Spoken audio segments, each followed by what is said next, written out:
through these courses for quite a while, so I think you should be able to hear me. My name is Brian Somm. I'm the chair of Physics and Astronomy, professor and chair here at the Department of Physics and Astronomy at Washington State University. And I'm going to turn the mic over for the introduction of our distinguished speaker in just a moment. I did want to take just a brief moment to tell you a little bit about where this comes from. So this lecture is part of a series that goes back many years and honors, let me make sure I get this right here. There we go. And honors S. Stephenson. This is a Stephenson lecture. There's an endowed fund that from which we get money that pays for expenses and allows us to bring in very distinguished speakers. S. Stephenson came to WSU from Yale University in 1934. He served as a chair of the Physical Sciences Division, dean of faculty, and was vice president. He also, like many people at the time in the 1930s, was concerned with radar and X-ray. You can imagine, if you think about the war that came along shortly after that, why that might have been a subject of intense investigation at the time. The other thing that he did in the last years of his life, he's still here at WSU, is he was one of the architects and founders of the honors program here at Washington State. Okay, so I just want to point out that this is also, in addition to being a Stephenson lecture, is part of a series that we've introduced this year, the Department of Physics and Astronomy, called our Distinguished Colloquium Series. You can see this is the third in a series of 5 talks. We've got 2 more coming in, one in March and one in April, and you'll see that we've been blessed twice with the presence of a Nobel laureate on our calendar. We have another one coming on April 3rd, and that's sure also, both of these talks actually that are remaining are sure also to be great events in the department, and I invite all of you to come join us at those as well. They'll all have receptions after the talk and a chance to meet the speaker and so forth. So we hope you'll join us for that. Now, without further ado, I'd like to turn the floor over to one of our distinguished faculty members here in Physics and Astronomy, Peter Engels, who works in the area of Bose-Einstein condensation, sort of the realm of the quantum world, has a lot in common with the work that Dr. Phillips has done over his career. Peter. Sure. Thank you very much.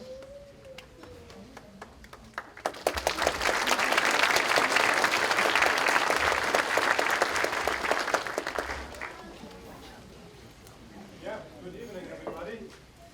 As Brian Somm said, my name is Peter Engels. I'm a professor in Physics and Astronomy, and it is a great honor for me to introduce today's distinguished speaker, Bill Phillips, who is visiting us from NIST, which is the National Institute of Standards and Technology in Gaithersburg. Professor Phillips is one of the outstanding physicists of our time. He's the leader of the Laser Cooling and Trapping Group, and a professor at the University of Maryland.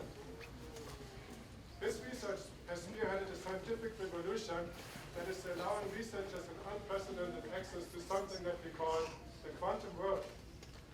The quantum world is a world that analyzes nature, but is far removed from everyday experience. It's a world where particles, such as atoms, start behaving like waves. Objects can be at different positions at the same time. And nature imposes fundamental limits on knowledge that we are allowed to have about nature. It's a very strange world, but harnessing the quantum world is considered one of the key technologies for the 21st century. It will lead to new ways of timekeeping, ultra-precise measurements, new paradigms for high-performance computing, secure communication, and fundamental new insights into nature. Professor Phillips has received numerous awards for his research, including, among others, silver and gold medals by the Department of Commerce, the Samuel Wesley Stratton Award of the National Bureau of Standards, the Arthur S. Fleming Award, election as a NIST Fellow, the Michelson Medal of the Franklin Institute, the Arthur Schauer Prize in Laser Science, and most notably the Nobel Prize in Physics in 1997. He's a fellow of the American Physical Society He's a fellow of the Optical Society of America. He's a fellow of the American Academy of Arts and Sciences. And he's a member of the National Academy of Sciences. Despite of all his accolades, Professor Phillips has always been one of the most approachable colleagues that I have known. And reflecting on his Nobel Prize, he once said, "Surely the Nobel Prize is the highest award a scientist could hope to receive. And I have received it with a sense of awe that I'm in the company of those who have received before. But no prize can compare in importance to the family and friends I count as my greatest treasures." Professor Phillips is well known not only for his scientific brilliance and cunning wit, but also for his fantastic demo shows. And we are very happy to have him here today and look forward to an exceptionally entertaining evening. I would like to also shout out a big thank you to our office staff who has been very dedicated to helping us setting up this event, in particular Robin Stratton and Richard Lindsley and Tom over here, Tom Johnson. And on behalf of the Department of Physics in Germany, I welcome you all to today's Stephenson lecture. Thank you all for joining us today here and for joining us on this adventure to the world of the ultra-cold. Thank you very much. Thank you very much. Well, thank you, Peter, for that very kind introduction, and thanks to all of you for coming out on this evening to hear a lecture about physics. And I'm really so pleased to see so many young people in the front row. And of course, the front row is exactly where those young people should be, because when you're in the front row, it's a lot more exciting, and it's only a little more dangerous. So take note of the warning here, and if that's going to be a problem for you and you're near the front, you might want to exchange seats with somebody who wants a little more excitement. Okay, so in the next hour, I'm going to be talking about time, Einstein, and the coolest stuff in the universe. And I'm going to see if I can turn off one of these banks of lights to make it a little... Okay, great. And one of the things that I want to mention is where I come from, the Joint Quantum Institute, which is jointly with the National Institute of Standards and Technology and the University of Maryland, but most importantly, the people who are the permanent members of the Laser Cooling and Trapping Group, Gretchen Campbell, Paulette, Trey Porto, and Ian Spielman, and it's such a pleasure for me to work with them on a daily basis. I also want to acknowledge the people who have supported this work over the years. NIST has been the major supporter, the Office of Naval Research, the National Science Foundation through a Physics Frontier Center at the University of Maryland. Now, before I get started, I also want to pay tribute to an amazing woman. Catherine Gebbe was my laboratory director for more than 20 years. And she created an environment that, in the space of 15 years, produced 4 Nobel Prizes in physics in her laboratory. I don't think anybody else has a record like that.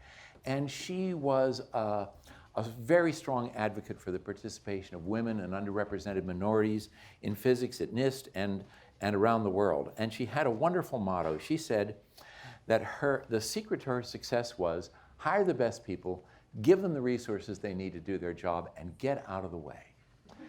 And you know, a lot of people say that's what they do, but she actually did it. And the results were absolutely astounding. So anyway, let's go back to the talk, Time, Einstein, and the coolest stuff in the universe. So what does Einstein have to do with time? Well, Time put Einstein on the cover of their magazine as the person of the century. And I think it was a really good choice because Einstein changed our way of thinking about the world in so many different ways. Here are just a few of the things that Einstein did that changed the way we think about things, and each one of these would be an entire talk in itself. But I want to focus on one, special relativity, because this is the thing that Einstein is probably best known for. Before Einstein came along, people thought of space and time as being a kind of unchanging stage on which the events of the universe played themselves out. Like the stage on which I'm standing now this is fixed, and then all the action happens on it. But what Einstein taught us was that the stage is part of the action, that both space and time depend upon who's looking at it. And one of the most famous aspects of Einstein's theory was the idea of the relativity of time, the fact that time can change depending upon who's looking at it. And he came to that conclusion about the relativity of time by asking himself a question that I suppose that people have been asking themselves since the beginning of human time, and that is, what is time? What is this strange thing that is always in the present and will soon be the past? Why is tomorrow always just a day away? And to answer that question, Einstein came up with something that you may find a little bit superficial. He said, time is what a clock measures. But by taking that seriously, he came up with this really profound idea about the relativity of time. But if time is what a clock measures, then we might ask ourselves, what is a clock? Well, for me, a clock is something that ticks, something that gives me a periodic set of events. The earliest clock is the rotating Earth. Now, ancient people did not understand that the Earth was rotating, but they knew that the sun rose every morning. And that was the set of periodic events that allowed them to tick off days. Much later, as people became more sophisticated, they found out about a pendulum. Now, according to legend, Galileo, the famous Italian scientist, was in the cathedral in Pisa, apparently not paying too much attention to the worship service, but instead watching the chandelier in the cathedral swing back and forth. And what he observed by timing it with his own pulse was that whether it was swinging a little bit or whether it was swinging a lot, that it took almost exactly the same amount of time to swing back and forth.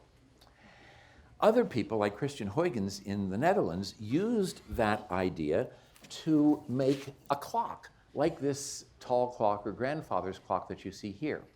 Some of you may be wearing a clock on your wrist, like this digital quartz watch that I'm wearing. And inside that quartz watch is a tuning fork-shaped quartz crystal whose vibration is the ticker for that clock. So there's all these different kinds of clocks. They have different kinds of tickers. Some of these clocks are marvels of engineering and art and architecture. Here's one that you may recognize, this beautiful clock in Bryan Hall. And, but all these clocks have something in common, and that is that every one of these clocks are imperfect. Their tickers are imperfect. Why is that? Well, take the pendulum as an example. While it's true that the swinging of the pendulum is almost independent of how far it swings, it is not at all independent of how long the pendulum is. So if the pendulum shrinks or stretches a little bit with changes in temperature or humidity, that's going to change the ticking rate of the clock. The ticking rate of a quartz watch may be different depending upon whether you wear it on your wrist or whether you keep it on the bedside stand. Even the rotation of the Earth is not constant. It is slowed down by the friction of the tides. It's changed by changing ocean currents. It's changed by earthquakes that redistribute the mass in the Earth.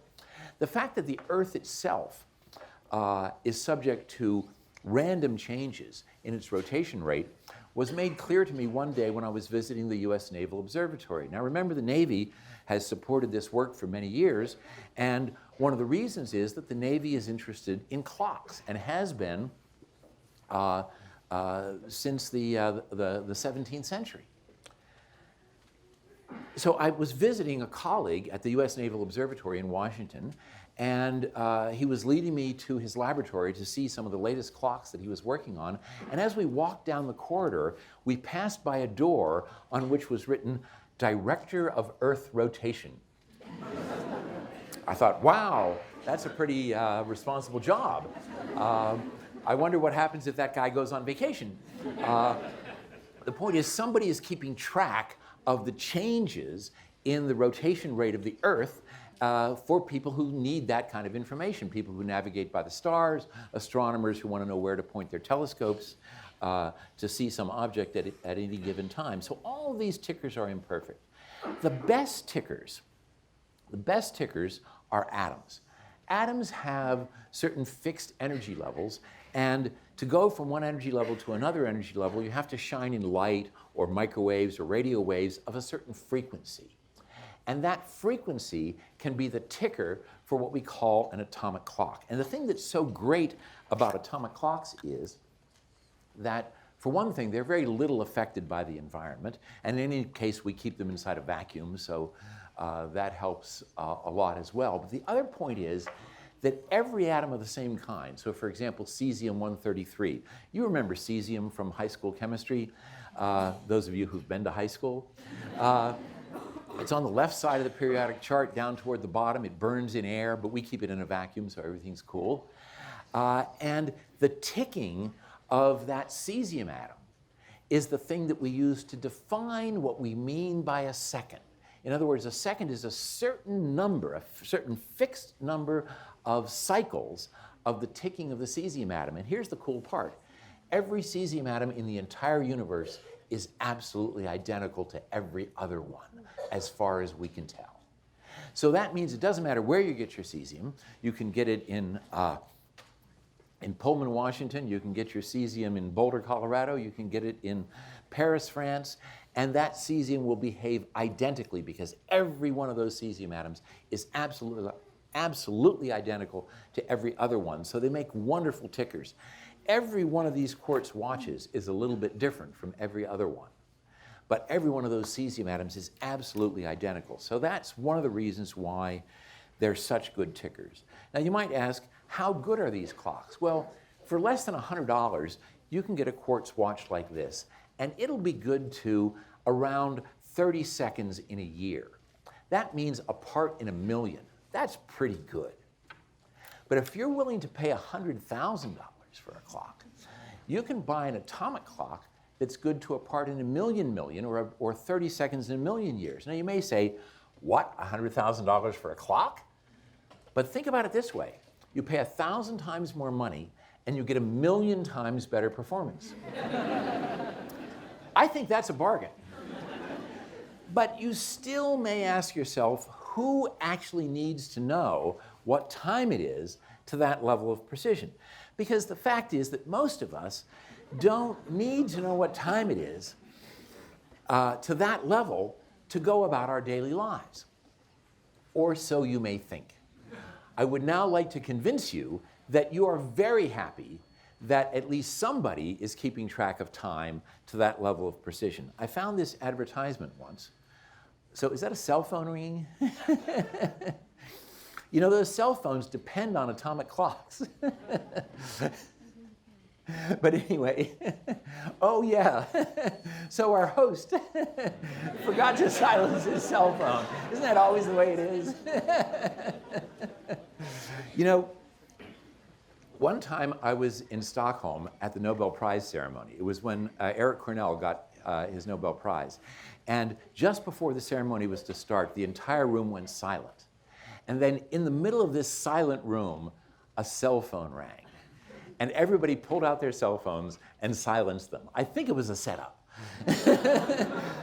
Without actually asking people to please silence your cell phones, everybody knew they ought to do it right at that point. That was really cool. Anyway, coming back to this advertisement. This is an advertisement for some kind of fancy car. And they say, if you get into trouble in this car, don't worry, because help is only 10,000 miles away. And the 10,000 miles they're talking about is the orbiting altitude of the satellites that are part of the global positioning system, the satellite navigation system. So there's a picture of one of those, and here's a cartoon that shows how it works. So there are about 24 satellites, at least 24 satellites in orbit all the time. And on every one of those satellites is an ensemble that is several examples of atomic clocks of the sort that are good to a part in a million. Now, it turns out they cost a lot more than $100,000 because it's going into space, and that always costs a lot more. But they're that kind of a clock, something that's good to a part in a million. Okay? And those clocks are broadcasting what time it is. They're also broadcasting where they are. Now, you're down here with your GPS receiver, And let's imagine for a moment, even though it's not true, let's imagine for a moment that you also have a clock on your GPS receiver, and that all these clocks are synchronized. So we know how to do that. So all these clocks are keeping the same time. Now what happens is that when those clocks that are in orbit broadcast information about what time it is, it takes a certain amount of time for that signal telling you what time it is. And isn't it amazing how much you use the word time, talking about time? The time that it takes depends upon how far away you are from the clock with the signal traveling at the speed of light. Now you know what the speed of light is, so that means you know how far away you are from the satellite just by looking at the difference between the time the satellite broadcasts and the time that your clock says it is. That tells you how far away you are from the satellite, and since you know where the satellite is, it means that you're somewhere along here. Now, the other satellite in this cartoon is also broadcasting information about where it is, and when you get its signal, then you also know how far away you are from that satellite. So that satellite says that its time is 1, but your thing says it's 6, so you know how far away you are from that satellite. So you're at the intersection of this curve and that curve, so you know you're right there. And that's how the global positioning system works, and all sorts of people use that. Cars and taxis and delivery trucks, you don't want that package from Amazon to go to the wrong house, and military and civilian aircraft and ships. Earth scientists even use this to measure continental drift. It's that sensitive. If you're willing to wait a long time, you can get accuracy that's on the order of centimeters for where you are, and you can tell how fast the continents are drifting relative to each other. And it's all because of atomic clocks. That's what makes it possible. So now you might ask, what do these atomic clocks look like? Well, I saw another advertisement in a magazine once. It was an advertisement for an airline. It said, recently, scientists in Braunschweig, Germany, set the atomic clock back 1 full second. Our flight schedules have been adjusted accordingly. Yeah, right. That airline is no longer in business. But what they say about setting the atomic clock back is true. Whenever, you see, remember I told you that the rotation of the Earth isn't constant. So that means that the rotation of the Earth is going to get out of sync with the better time that we get from atomic clocks. And when the Earth time gets out of sync by 9/10 of a second from the atomic time, they reset the time to keep them in sync within 1 second. And these are called leap seconds, and you might remember that more than a year ago on New Year's Eve, we had an extra second in that day. I hope you used it wisely. But that's not the reason why I'm showing you this picture. The reason I'm showing you this picture is to assure you that the instrument in front of which these two dorks are standing looks nothing like an atomic clock. If you were to go to our laboratories in Boulder, Colorado, a few years ago, you would have seen an atomic clock that looks like this.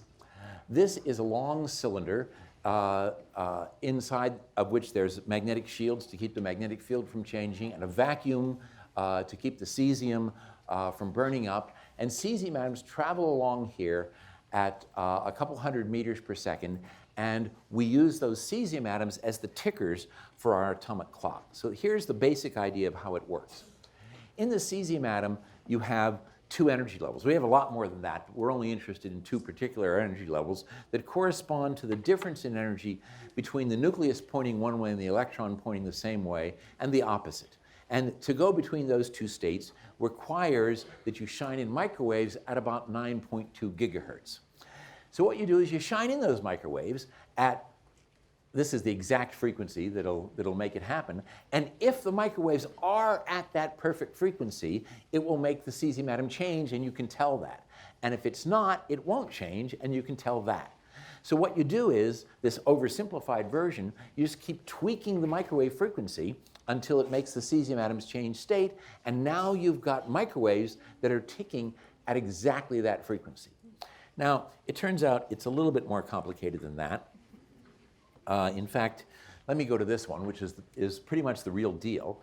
The cesium atoms come along here, and I've sort of, in this cartoon, represented the cesium atoms as a clock. And the cesium atom starts ticking right here where they first see the microwaves, and they're ticking on the same tick as the microwaves.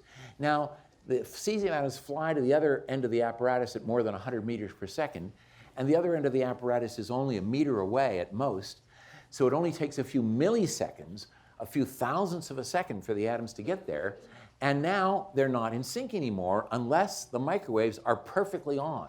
So you look and see how much the atoms are out of sync with the microwaves, and then you adjust the microwaves to fix it. That's how the clock works. Now here's the problem. This is sort of like you trying to make your watch run at the right time. The way you will do that is you'll go on the web to www.nist.gov, my laboratory, and there'll be a button to click for the present time. It'll come up with a cartoon of a clock that's ticking away, and you set your watch to that clock. Now, to find out whether your watch is running at the right speed, you've got to come back later and see whether they're different. Just like here. You synchronize here, and you check here. It would be totally useless to come back after a minute, because there wouldn't be enough time elapsed to see that the two clocks had gotten out of sync, right? So I do it every month. It's what we geeks do. And I find out how much my clock is different, and I make a compensation for that. Well, it's the same idea here, except you've only got a few thousandths of a second. So that's not so easy. Somebody said, this is like trying to tell time with a clock that is whizzing past your nose at the speed of sound and then crashing into the wall. Not so easy. But over 50 years of engineering has made these clocks incredible. These clocks are more accurate than a part in 10 to the 14. That's a part in 100 million. But we want to do better because we are the National Institute of Standards and Technology. And we want to do better. And we can't do better because the atoms are moving so fast. That's the problem. The atoms are moving so fast that that speed at which the atoms are moving limits how good we can do. So, one of the reasons is just what I told you about. The fact that the atoms are going so fast that we don't have very long to look at them. And that limits our precision to something on the order of 100 hertz out of almost 10 billion hertz. Well, that doesn't sound like a lot, but it's horrible compared to what we want. But it gets worse. There's Doppler shifts. And what is the Doppler shift? You may have experienced this if you stand by a highway and a car comes past, and you might hear the noise from the car sounding something like this as it approaches you and then goes away. It goes as it goes past. Because the sound from the car has a higher pitch when it's going toward you than it does when it's going away from you. You'll see exactly the same thing if you go to the seashore and look at the waves coming into the shore. If you stand on the shore and count how many waves hit the shore in a certain amount of time, you'll get some number. But if you got into a boat and went into the surf, the number of waves hitting the front of the boat would be higher. The frequency would be higher if you're moving toward the source of the waves. This works for waves on the water, it works for sound, and it works for light. And it works for our atoms. If the atoms are moving, it makes it look like the frequency is different. And this is horrible. This can shift it by a part in a million. And we're trying to go to a part in 100 million. There are tricks, and people have developed wonderful tricks to get rid of this problem. And the degree to which they can't get rid of it using those tricks is the thing that limits us to about a part in 10 to the 14. But there's more. Einstein told us that time is relative. Moving clocks run slow, according to Einstein. And these are moving clocks, and that gives you an error of a part in a million. That sounds small, but it's still a lot worse than what we want. And the only solution, there's no tricks to get rid of it, you have to measure how fast the atoms are going and correct for it. And that's hard to do, and the limitations on how well you can do that limits us to about a part in 10 to the 14. So what are you going to do? We're going to make the atoms move more slowly. And making the atoms move more slowly means we're going to have to cool them. Because the difference between hot and cold is the difference between fast and slow. The hotter something is, like the gas in this room, the air in this room is a gas, the atoms and molecules are moving around really fast, and so it's warm in this room. In fact, it's warm enough that I think I want to take my jacket off. And if we could cool down the air in this room, it means that the atoms and molecules would be moving more slowly. So that's what we're going to try to do. We're going to try to cool down a gas of cesium atoms so that the cesium atoms are moving more slowly, and we'll be able to measure them better and make a better clock. Now, in order to give you an impression of just how cold we want to get things, I've brought along some, courtesy of the physics department here, and Tom Johnson, some really cold stuff. So, what I have inside this container is liquid nitrogen. Now, nitrogen is the main constituent of the air. So that means this stuff is liquid air. It is so cold that compared to it, everything in this room is burning hot. For example, you might want to stand up for just a moment. For example, this table here is like a red-hot stove compared to the liquid nitrogen. What would happen if I take cold water and pour it out on a red-hot stove? It boils. I'm not sure, maybe some of the people in the back can see it better if I pour it on here. You might want to move your computer. See, what's happening is it's boiling. And for the people in the front, you might want to see how this is. It's really exciting if you're sitting on the floor. And as the floor, compared to the liquid nitrogen, the floor is burning hot.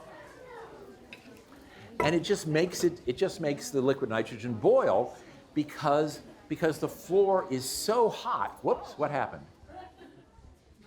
Okay, so okay. Okay, so what can I do to show you how incredibly cold this stuff is? Okay, here is what we call, now let me do something else first, because the whole idea of this was that we wanted to cool down a gas. So here I have a traditional container for hot gas. Now I'm from near Washington, D.C. We call it hot air. It's in real abundance in Washington. So I'm filling this balloon with hot air, and the idea is to cool it down so the atoms and molecules will move more slowly. So what I'm going to do is I'm going to put it inside this bucket. This bucket is filled with liquid nitrogen. So what I'm going to do is stuff the balloon into the liquid nitrogen so that the gas in the balloon will cool down and the atoms and molecules will move more slowly. Okay, that's the idea. Okay, now while that's cooling down, let me talk about this thing. This thing is we call it a Dewar flask. It's really just a thermos bottle, okay? It can hold things that are really hot for a long time. It can hold things that are really cold for a long time. But it's been sitting out in the room all day, so that means that it's really hot compared to the liquid nitrogen. Imagine what would happen if you took a metal bucket and heated it up in a fire until the bucket was glowing red, and then took the bucket out and poured into it cold water. It would boil, and that's what's going on right here. Don't try this at home. Okay, so while that is cooling down, let's go back to our bucket. Now let's see, I put in a gray balloon, one of the school colors. Okay. It's not perfect, but it looks like sort of like the school colors. Okay, so let's cool down some more gas so that we got the atoms and molecules moving slowly. Because obviously, if we get them moving more slowly, it'll be easier to make measurements on these things, and we'll be able to make a better clock. Okay, great. Now, let's go over here. So let me look inside here. The boiling has subsided. What that means is that the inside of this container has now cooled down to the temperature of the liquid nitrogen. Now, Here is a nice fresh flower, okay? Just bought today, room temperature. So compared to the liquid nitrogen, this flower is red hot. It's even red. So imagine what would happen if you took something like a fireplace poker and put it into the fire until it was glowing red, take it out and plunge it into a bucket of cold water. It'll make the water boil, and that's what it's doing to the liquid nitrogen. Because the flour is so hot compared to the liquid nitrogen, it's making it boil. So while that is boiling away, let's go back to the balloons. Could you girls here keep track of how many balloons of what color I put in here? So what have I put in so far? Okay. So what do we got now? Okay, so let's put another balloon in because we want to get a lot of gas cooled down to a nice low temperature. So we'll put another balloon in here. What?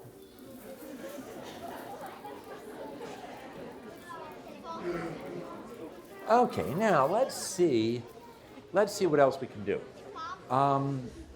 Okay, I am sure that when all of you were young, and some of you are still young, when your parents started to teach you about how to do things in the kitchen, that they taught you that you should never ever place a cold container of liquid into the oven.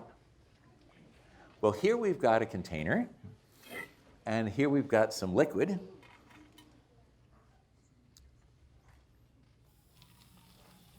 So I'm going to put a little bit of this liquid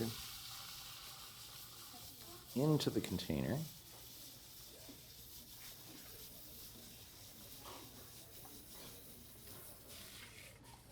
Maybe a little more.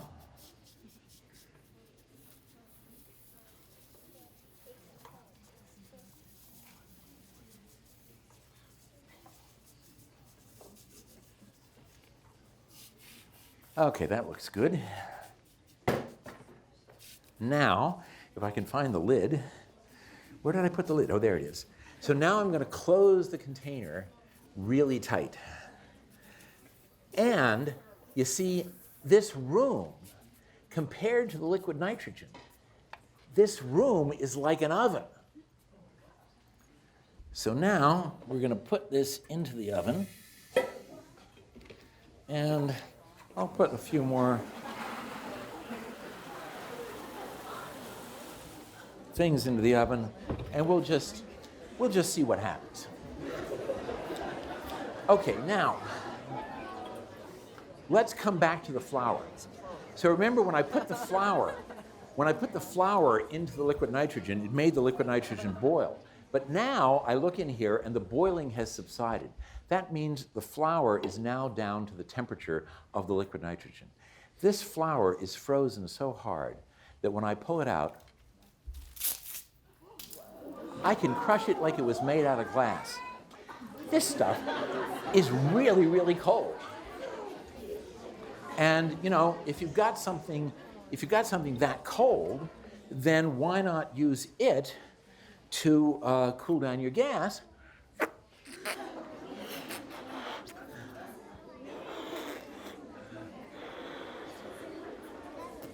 Why not use it to cool down your gas to make the atoms and molecules move more slowly? Because that's the whole idea. We want to stay focused on the idea that we want our atoms and molecules to move more slowly so that we can measure them better. Because the slower they're going, the easier it is going to be to measure them, and we can make a better atomic clock. Okay, great. Now let's see, what else can I do to show you how cold this stuff is? Here is a nice stretchy rubber band, okay? Now what I'm going to do is I'm going to take this rubber band and I am going to dunk it into this container of liquid nitrogen. Now you can't see what's going on, but what's happening is it's making the liquid nitrogen boil, because that's what happens when I put something hot in it. But I look in here and the boiling has subsided, because it doesn't take too long to cool the rubber band down. And when I take the thing out, it is frozen so stiff that I can break it as if it were a dry twig. But all I have to do is warm it up in my hands a little bit, and I have a nice stretchy rubber band again. This stuff is really, really cold. Okay. Here, I have a nice bouncy rubber ball. Okay? Let's see what happens when we put the rubber ball into the liquid nitrogen. Okay, so let that cool down for a little while. And now, let's see. Let's talk about how cold this stuff is. Unless you have been in a low temperature physics laboratory, I am guessing that this is the coldest stuff you've ever seen. After all, it boils when you pour it out on the ground. It turns a rubber band into a dry twig. This stuff is incredibly cold. It makes a flower be crushable like it was made out of glass. How cold is this stuff? Well, in order to understand how cold it is, we really need to think about how physicists measure temperatures. Now, in everyday life, we measure temperatures in degrees Fahrenheit or degrees Celsius, right? If a really cold day when it's freezing is going to be 32 Fahrenheit or 0 degrees Celsius. If it's really cold, then you might get down to negative temperatures Celsius. And if it's really, really cold, you might get down below 0 Fahrenheit, okay? Well, physicists do not like these negative temperatures, and so we have a different temperature scale where the lowest possible temperature that you could have, the lowest imaginable temperature, is what we call 0. Now, why is there a lowest possible temperature? Well, remember what temperature is. Temperature is about how fast the atoms are moving. In fact, it's a measure of what we call the kinetic energy of the atoms, the energy of motion of the atoms. The slower the atoms are going, the less energy they have and the lower the temperature is. What is the slowest you can go? Stopped. Exactly. The slowest you can go is stopped. And when the atoms have stopped moving, we say that the temperature is 0. 0 Kelvin. That's the scale, the temperature, the name of the temperature scale. Now, it turns out that even at 0 Kelvin, the atoms don't stop moving because of some details having to do with Heisenberg's uncertainty principle and quantum mechanics. But let's just say that between friends, that 0 temperature is when the motion stops. So measuring up from that, on the Kelvin scale, room temperature is about 300 degrees, okay? The coldest temperature ever measured on the face of the Earth, well, first of all, ice melts at 273, okay? So that's freezing. The coldest temperature ever measured on the face of the Earth was 185 degrees above absolute zero. 185 degrees above absolute zero. That's the coldest temperature ever measured on the face of the Earth. Whoa! Fantastic! Ah! All right, all right. That was great. I don't think I can find the bottle. That was fantastic.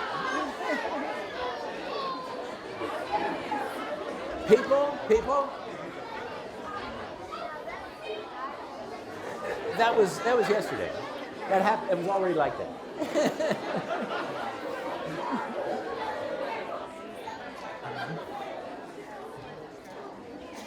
I warned you. Your parents were right. Don't ever put a closed container of liquid into the oven. Bad things will happen if you do. But the point is, this stuff is really, really cold. How cold? Remember, 185 degrees above absolute zero is the coldest temperature ever measured on the surface of the Earth in Antarctica. A winter day in Antarctica near the South Pole, 185 degrees. Freezing is 273. This stuff that boils when I pour it out on the ground this stuff that makes, when I put it into a bottle, it explodes. That when oh, wait a minute, we haven't even found out what happened to the to the ball. Let's get the ball out. Okay. Now you remember how nice and bouncy the ball was?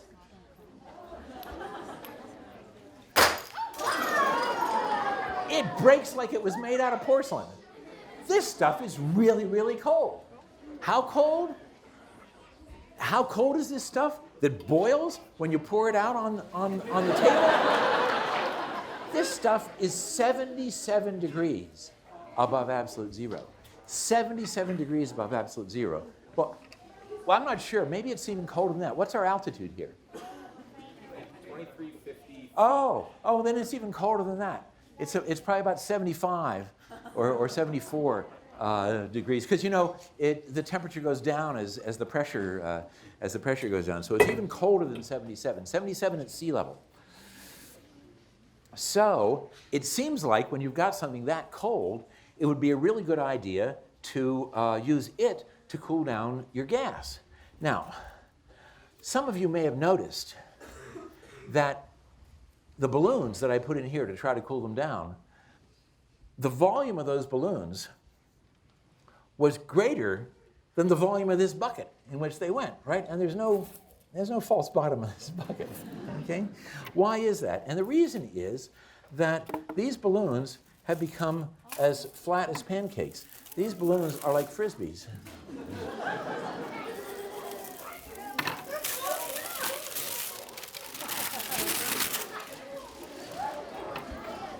Okay, so, whoa!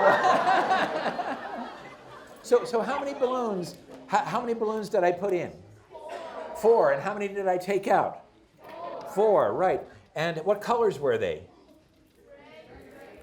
Right. And how many pink balloons did I put in? What about yellow? What about red? There's another yellow one. There's another red one. There's another yellow one. There's another red one. Oh!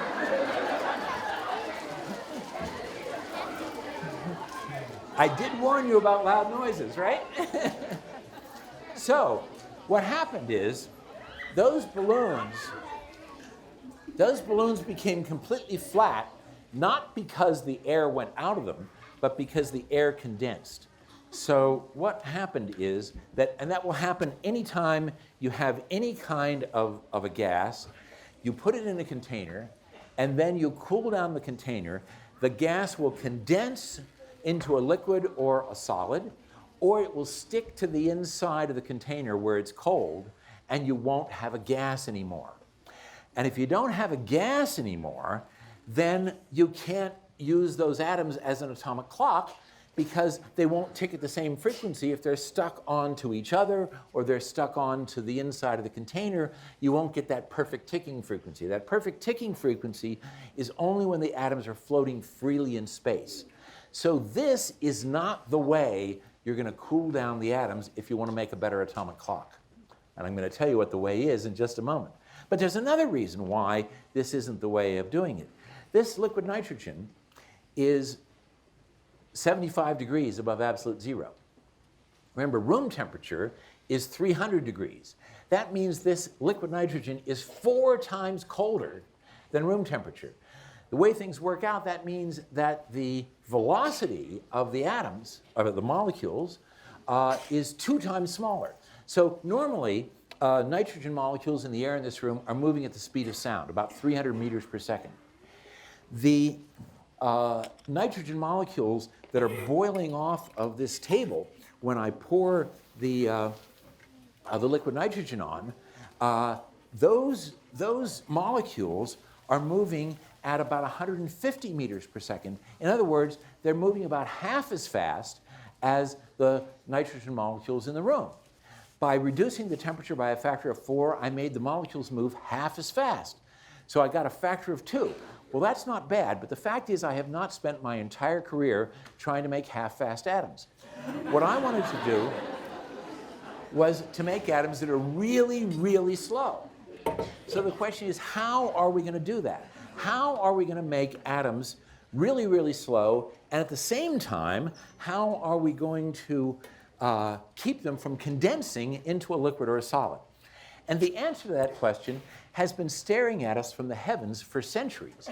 Because since the time of Kepler, people have known that the tails of comets always point away from the sun. So if you have a comet that starts out somewhere out in the Oort cloud and starts to come in and get close to the sun, and the sun warms up the frozen gas and dust that are in the comet, and that dust and gas starts to come out, and it gets pushed by the sunlight into the direction opposite from the sun is. So the tail is always pointing away. So as I come in, the tail streams behind the comet, and as I go out, the tail streams in front of the comet. So we've known that for centuries, and Kepler guessed correctly that the sunlight was pushing on the tail and making it go in that direction. That's what we're going to do. We're going to use the pressure of light to push on our atoms to make them slow down. Now, in order to understand how that works, I got to tell you about two things, one of which I've already explained to some extent. The first one is resonance. If I have a gas of atoms or molecules, and I shine light onto it, typically the light goes right through. It's transparent. That's why we can see one another, because the air is transparent. That's why when I shine this laser toward the screen, you don't see the laser in the air. You only see it when it hits the screen, because the air is transparent to the laser beam. Okay? But for certain kinds of atoms, there's a certain color of light for which it will be absorbed. So for example, if I had a gas of sodium atoms, the sort of ones that you see in these yellow street lamps, if I shine yellow light into that gas of sodium atoms, it will be absorbed. It will not get through that gas. And when it gets absorbed, that's when it pushes on the atoms. So in order to get the light to push on the atoms, the light has to be just the right color. If it's not the right color, it won't be absorbed by the atoms. Now, the color of light is determined by its frequency. As light is just like radio waves and microwaves, it's oscillating electric and magnetic fields that are shaking back and forth at a certain frequency. So if you listen to AM radio, you're listening to electric and magnetic fields that are going back and forth at 1,000,000 times per second. If you listen to FM radio, they're going back and forth 100 million times per second. And if you're looking at light, it's going back and forth at 1,000 million times per second. Okay, but it's all the same stuff. Now, here's the point. If that frequency is wrong by a part in 100 million, then the atoms will be transparent to the light. You've got to get the frequency of the light right to a part in 100 million. If I showed you two different kinds of light that were different by a part in 100 million, you would never be able to tell the difference between them. But the atoms can easily tell the difference because they are so exquisitely sensitive to the color of the light. So that's the one thing you need to know.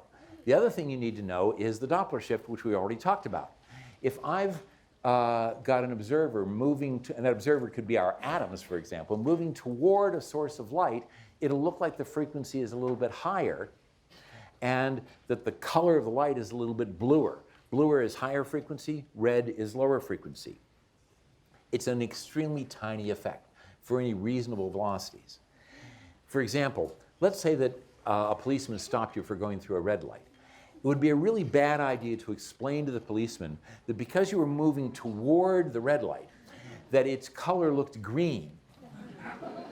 Because you would have to be moving at a good fraction of the speed of light in order for the light to look green, and I think the speeding violation would be a lot worse than the red light violation. But the atoms are going to see this tiny effect because they are so exquisitely sensitive to the light. So now we know the things we need to know to understand how laser cooling works. So laser cooling was an idea that came out in 1975, before most of you were born.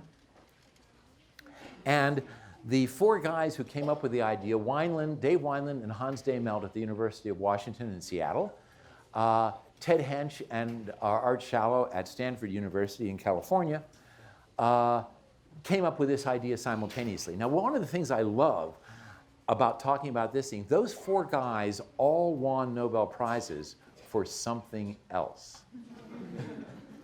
Okay, so these were smart dudes. Okay, so here's the idea. These green balls represent atoms. Now, because these atoms are in a gas, they're moving every which way. So we're simplifying it to imagine they're just moving in one dimension along this direction. So some are moving to the right and some are moving to the left.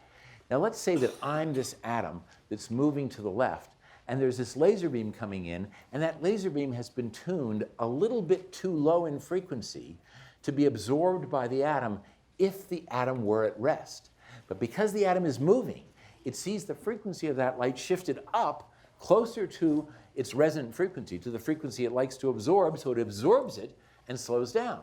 This atom, on the other hand, moving in this direction, looks back and sees this light, and it's moving away from it, and that light was already too low in frequency to be absorbed, and now it's even lower, so it hardly absorbs any light. If it did, you see, it would speed up, but it doesn't do that much because the light looks like it's the wrong frequency. Now, this is great. Going this way, I slow down a lot, and going this way, I hardly speed up at all.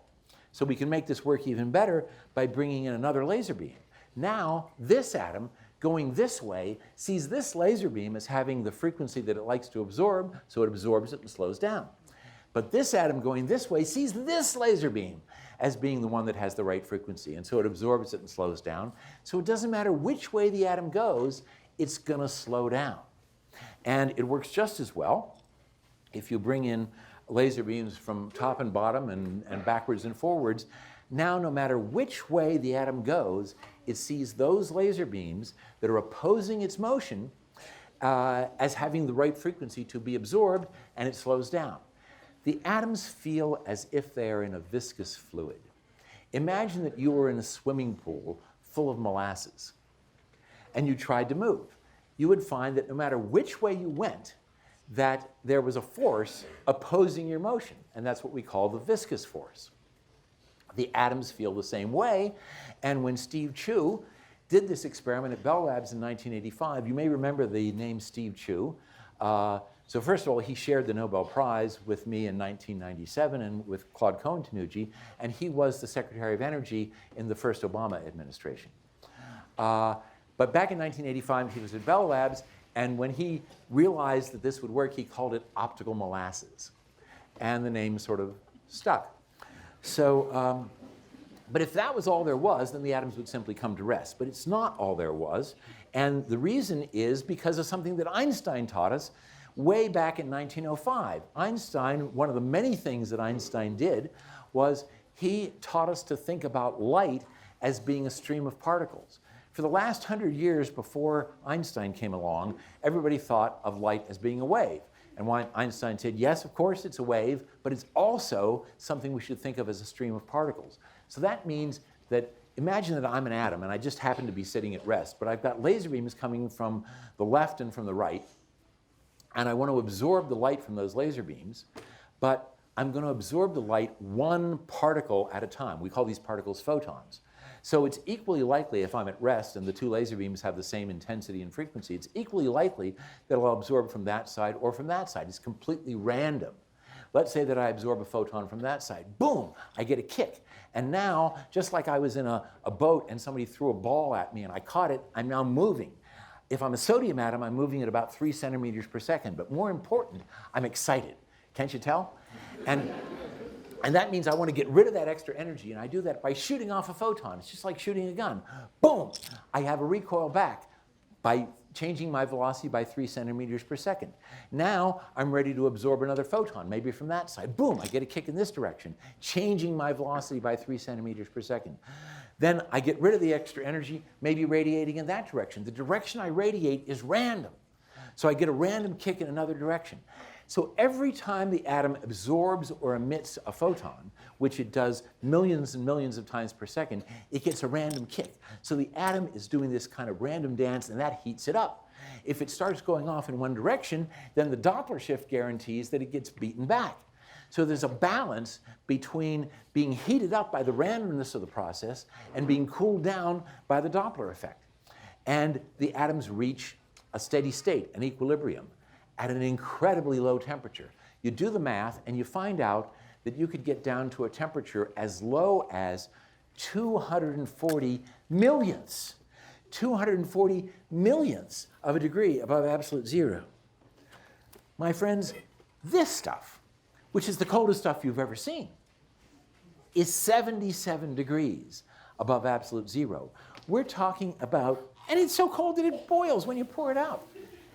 We're talking about getting something down to a temperature 300,000 times colder than liquid nitrogen, the coldest stuff you've ever seen.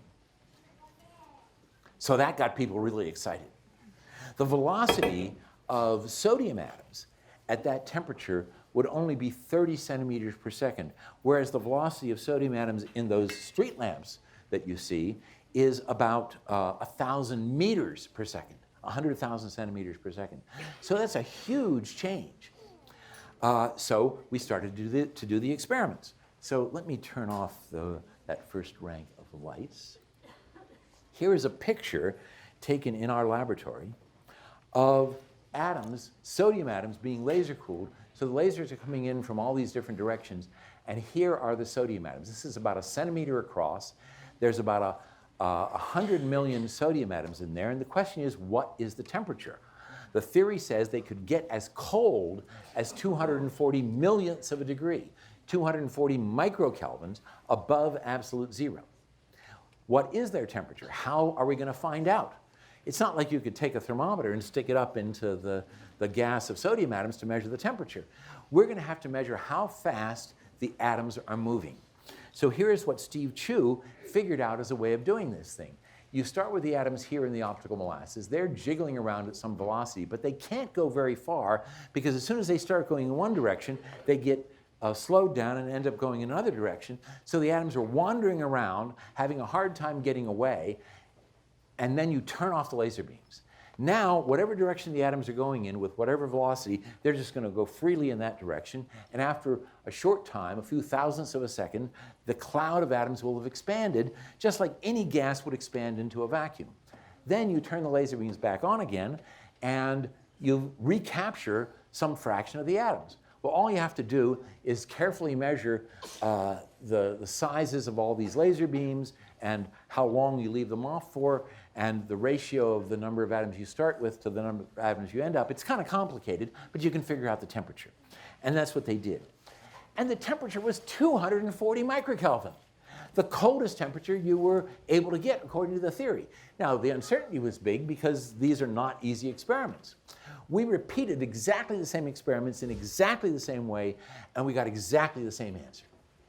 And other people did the same thing, even with other atoms, and got the answer expected for those atoms. And then we started to fool around a little bit more. We started to ask, well, how sticky is the molasses? And it wasn't like the theory said it should be. And it didn't change the way the theory said it should as we changed the intensity of the laser and as we changed the frequency of the laser. None of it worked. So finally, we decided, let's remeasure the temperature. And we invented a bunch of different ways of remeasuring the temperature that would give us a smaller uncertainty. And so, by 1988, quite to our surprise, we discovered that the temperatures were much colder than the theory had predicted. Now remember, the whole idea of this experiment was to get the atoms as cold as we could. We had apparently gotten them colder than we could. This is a clear violation of Murphy's Law. And we were a little bit afraid about these ideas. We were like these people in this cartoon who have seen something much, much colder than they expect for the environment that they were in. So having seen the proverbial snowball in hell, we were a little bit frightened about telling people about this, so we developed 4 different methods for measuring the temperature before we published our results. And when we did, a lot of people thought we were crazy and figured it would just go away. Other people thought if we were crazy, they would prove that we were crazy, and went into their own labs and made the measurements and found out that sure enough, the temperature was a lot more than what the theory said was possible. So what was obvious was we needed a new theory. And so there were a lot of discussions among the theorists. Some people saying we needed a theory with more cooling, other people saying we needed a theory with less heating. That didn't actually lead anywhere. But eventually, Jean Dalibard and Claude Cohen-Tanuji in France, Cohen-Tanuji was one of the ones who shared the Nobel Prize, Steve Chu and his students in Stanford, where he'd moved by that time, came up with a theory that explained what was going on. And I wish I had time to tell you about it, but I don't. But the point was that once we understood how this laser cooling process was working, we were able to make the atoms even colder because we now understood what was going on. And by 1995, we had cooled a gas of cesium atoms down to 700 nanokelvin. That's 700 billionths of a degree above absolute zero. 7/10 of 1 millionth of a degree above absolute zero. My friends, that is 100 million times colder than liquid nitrogen, which boils when you pour it out on the ground. 100 million times colder. The coldest natural temperature in the universe is the temperature of the black body radiation that fills the universe that's left over from the Big Bang. That temperature is about 3 degrees. We're 4 million times colder than that temperature. So when I say this is the coolest stuff in the universe, that's what I mean. 4 million times colder than the coldest natural temperature in the universe. The velocity of these cesium atoms is less than 1 centimeter per second. That's to be compared to a velocity of over 100 meters per second for the kind of cesium atoms you get in an ordinary atomic clock. Well, what kind of a clock can you make out of something like that? Well, here is a picture of Don Meekhoff and Steve Jeffords in our Boulder laboratories with their atomic fountain clock. They cool down their atoms here. They launch them up inside a vacuum. They fall back down. Now you see, if you throw something up about a meter, instead of having it go sideways a meter, you throw something up a meter, it comes back down after about a second. So instead of having a few thousandths of a second, they have a whole second to make the measurement. And these clocks are today the most accurate primary time standards that have ever been made. We call them atomic fountains, and we call them atomic fountains because they're sort of like this water jet that goes up and then comes right back down. And the idea for this atomic fountain was due to a guy named Gerald Zacharias at MIT in the early 1950s. And here is a picture from that time, and Zacharias is down in this pit, and the guy up here making adjustments is a guy named Ray Weiss. Now, you may recognize that name because this past December, Ray Weiss got the Nobel Prize for gravity waves. And this is how he got his start, trying to make the first atomic fountain, which didn't work in 1950 because they didn't have cold atoms. And now, finally, we figured out how to cool the atoms down and make this atomic clock that Ray Weiss and Zacharias were trying to do. The accuracy of these clocks is 10 to the minus 16. In other words, about 100 times better than the best hot atom clocks. They're so accurate that they would be better than 1 second in 300 million years. But you know what? Just a start. Also in our atomic clock laboratories, Dave Wineland, who got a Nobel Prize in 2012, using a single trapped ion and measuring not at a microwave frequency, but at an optical frequency close to 1,000 million cycles per second instead of 1,000 million cycles per second, 1 million times higher in frequency, got an accuracy of about 8 times 10 to the minus 18. But it's not cesium, so it's not a primary standard, because by international agreement, cesium is the standard. But that's not the end. Junyi, another researcher in our Boulder laboratories, using neutral strontium atoms held in an optical lattice, never mind what an optical lattice is, just a way of holding the atoms, achieved an accuracy of 2.4 times 10 to the minus 18, the most accurate atomic clock ever made. That is equivalent to about 1 second in the age of the universe. 1 second in the age of the universe.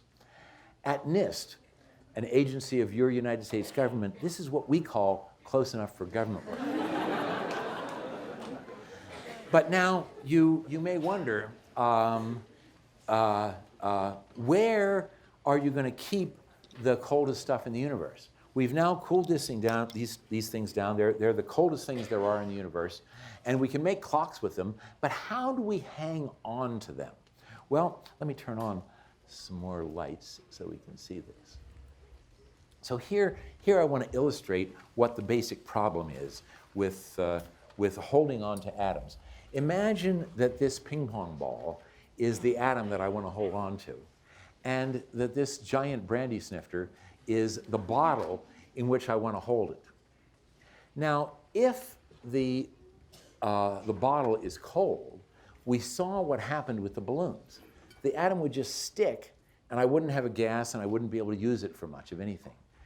But if the bottle is hot, that means that the atoms and molecules inside the bottle would be jiggling around really fast, and when I put the atom into the bottle, those jiggling atoms would hit my atom, and I was afraid this would happen, and what it would do is make it bounce right out.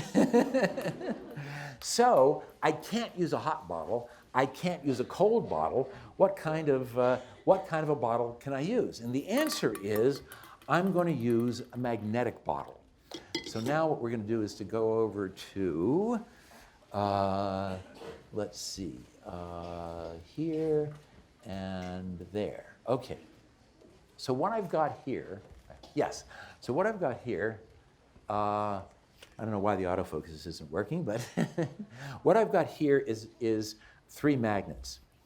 Now, do you remember the first time you held 2 magnets in your hand and turned them so that they repelled each other? Wasn't that an amazing feeling? I'm still amazed by that. The point is that you can push on one magnet with another magnet without touching it. And this is the way we're going to hold on to our atoms. We're going to use magnetic fields to push on our atoms in such a way as to hold them in space. Our atoms, as it turns out, are little tiny magnets. And that's what allows us to hold on to them with a magnetic field. So let's go and see how this works. So over here, we have a toy device that illustrates how our,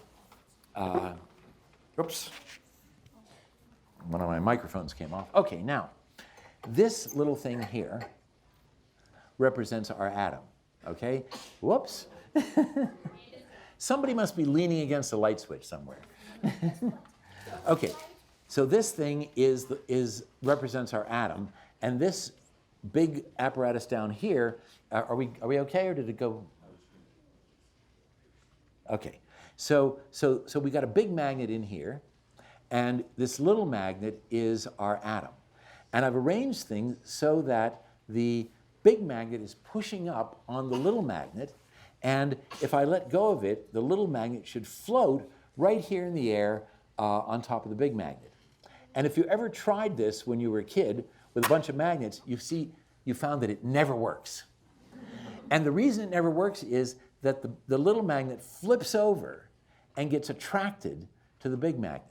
But it turns out that not only are our atoms little tiny magnets, they're little tiny spinning magnets.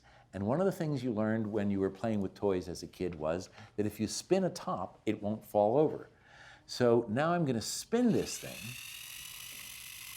just like our atoms spin, and now I'm going to lift it to the place where the magnetic force balances the force of gravity, and if we're lucky, it will float.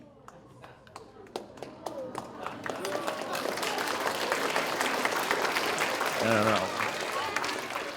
Any 2-bit magician can levitate a woman and then pass a ring around her, carefully avoiding the wires that are holding her up. Okay, but whew, dang. Okay, but you've never seen a magician do what I'm about to do now, if I can manage it, because I got to levitate this thing again. Okay, let's see if we can make it levitate.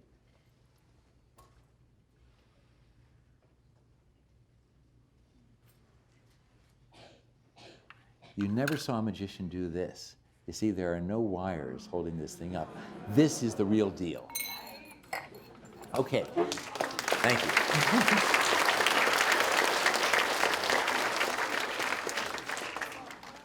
So that is the toy version of the way in which we trap atoms. Now let me show you the real thing.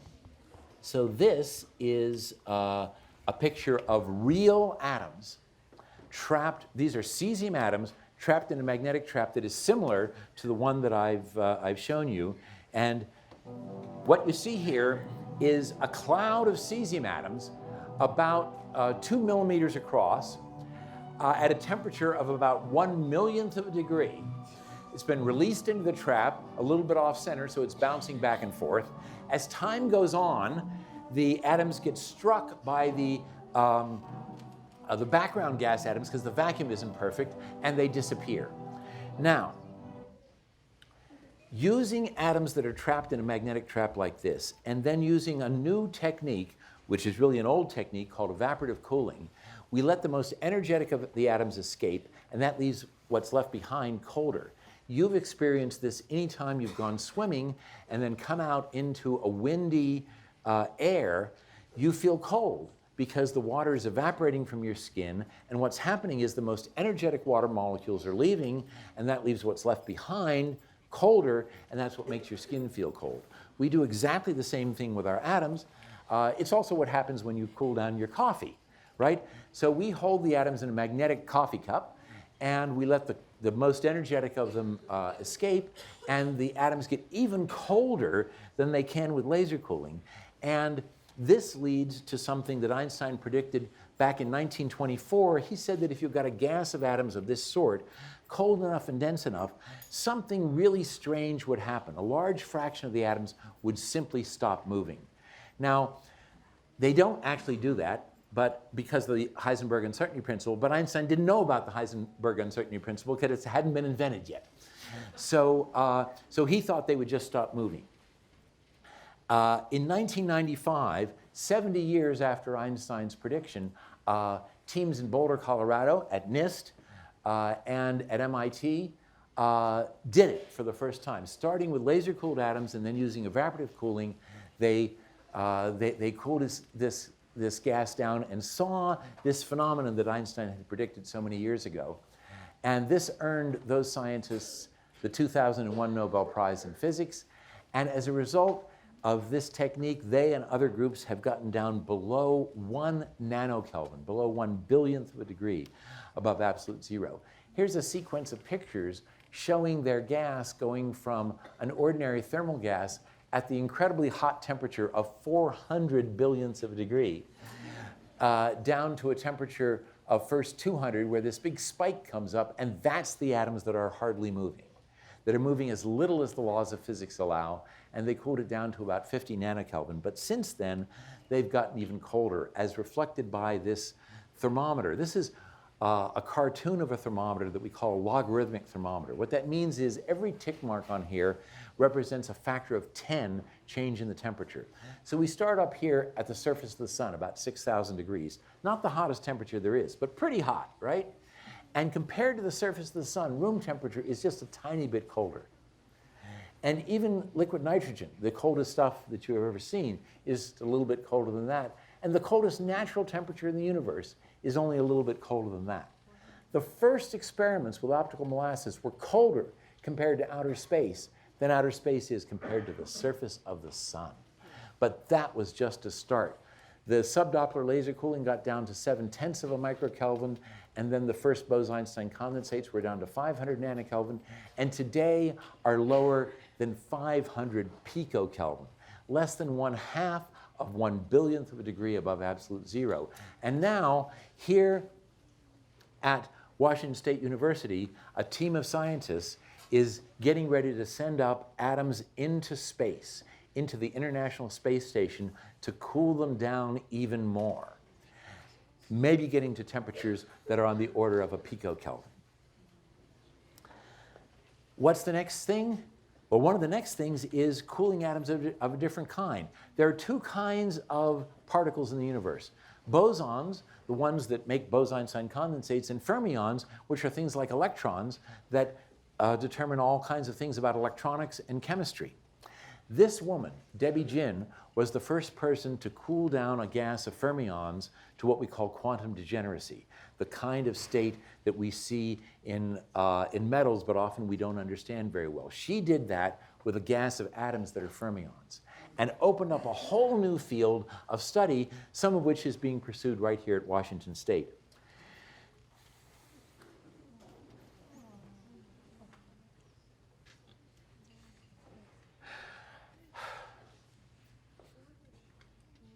This beautiful woman died a little bit more than a year ago at the age of 47, having changed everything about the way we do this kind of work. So what's next after that? Better clocks are already being made, testing Einstein's theory of gravitation, tests of our fundamental understanding of nature. I wish I had time to tell you about quantum computers, new ways of computing that are more different from today's high-speed digital computers than those computers are from the ancient abacus, being made possible in part by things like laser cooling. Quantum simulation with both fermions and bosons being done in experiments right here at Washington State, and more. And here's some of that more. Experiments done by Peter Engels, theory done by Michael Forbes.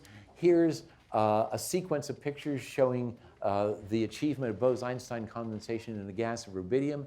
And here's showing the difference between bosons and fermions, which is so important because if you want to understand how electronics works, you've got to understand fermions. And this is a step toward that greater understanding. And so if there's any young people here who are interested in this kind of stuff, in learning about how to make things colder than anything in the universe has ever been, you have an opportunity to work with some of the best people in the world right here at Washington State University. And if you decide to do that or to enter any of the various wonderful fields of scientific research, then you may have the opportunity, as I have had for the last 40 years, of working with wonderful people from all over the world. So this is a picture of my group a few years ago where there are people from France and from Germany and from Korea and from China and from Colorado and just from all over who have come together to explore the mysteries that present themselves every day in our laboratories. And so we come to the end of this lecture, but you know, it's never the end because there's always something new to learn. Thanks very much.